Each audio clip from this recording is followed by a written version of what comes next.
Now, what do you all make of the recent pronouncement by Jamaica's former WBA super featherweight world boxing champion, Nicholas the Axeman Walters? After a 6-year absence from the ring, the 37-year-old had a successful return recently and said he is looking to become world champion again.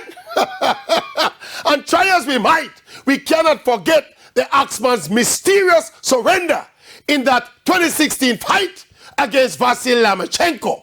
The nature of the surrender, and more so, the subsequent disappearance from the scene, which left local boxing fans mystified. We have seen before in the sport of boxing where boxers disappear and suddenly reappear, but we never saw it coming with the Axeman. Anyway, we are sure that at some point he will tell us all it was part of the journey, and the time is now for him to complete his journey.